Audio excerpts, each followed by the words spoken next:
So in this example, we have a charged rod. It does not have a uniform charge density. It varies along the length, the arc length S. We want to find the electric field at the origin here at point P. So we'll start in the usual way. Let's identify a little bit of charge on this rod. So here's our little bit of charge dq. It has a little bit of length, the arc length, ds. And the distance between dq and point P is the radius of the circle, which is called capital R. So there's our little bit of charge dq. This little bit of charge makes a little bit of electric field, which points away from the charge, something like that. There's our dE. This dE is a vector, so it has components. The x component points here, dEx. The y component points here, there's dEy. We know we're going to want to find those components using the trigonometry, so let's identify an angle theta. So let's call this guy theta, and let's call this guy theta. So there's our setup. Let's write down what dE is. dE is equal to k times dq divided by r squared. So let's ask, what are we going to do about this dq? We know that dq, the size of the charge, is going to change as we go along, so it depends on the arc length s. So let's write dq in terms of the charge density and the arc length s.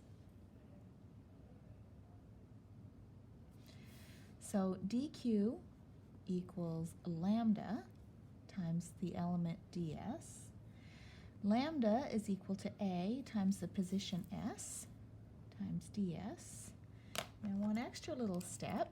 Our arc length, S, is equal to r times the angle theta, and our element of arc length is S times the element of angle d theta.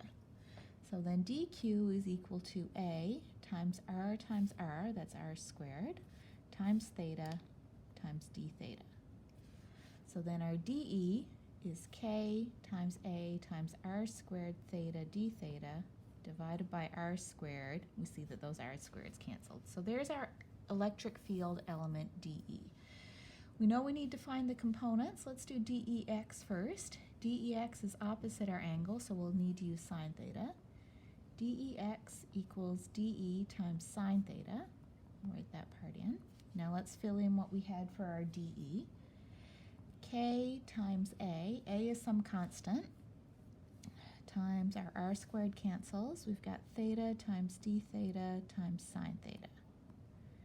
There's our element of the x component of the electric field. To get our total x component, we have to add up all the x components. We have to take the integral, dEx. So that's the integral k a theta sine theta d theta. Take our constants out front. Those are k and a. The integral of theta times sine theta times d theta. Let's put in the limits of the integral. Well, it starts up here. That's where theta equals 0. And it says right here, take s equals 0 at theta equals 0. So our theta is 0 too. So it starts at theta equals 0. And it finishes down here when theta equals pi radians. So now this part of the integral, you can either work this out for yourself or you can look this up in a book. If you choose to just look it up, the result is sine theta minus theta times cosine theta. So let's use that result. To get our x component is k times a times sine theta minus theta cos theta, evaluated at pi and 0. So we get k times a times sine of pi minus pi times cosine pi, take away sine of 0 minus 0 times cosine 0. Let's see what we have here. Sine of pi is equal to 0. That guy is gone. Cosine of pi is minus 1. Sine of 0 is 0, and 0 times cos 0 is 0. So minus pi times minus 1 will give us plus pi, so our result here is k times a times pi, where k is our Coulomb's constant, 1 over 4 pi epsilon naught. Okay, there's our x component. Now let's do the y component. That'll be similar to the x component, but our y component is adjacent to our angle, so we'll use cosine.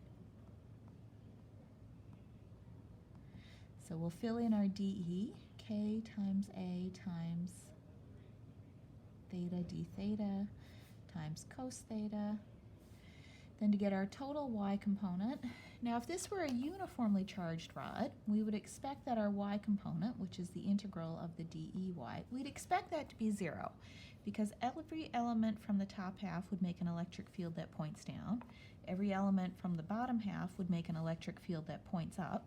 And if our charge were uniformly distributed, each of those would be equal in magnitude.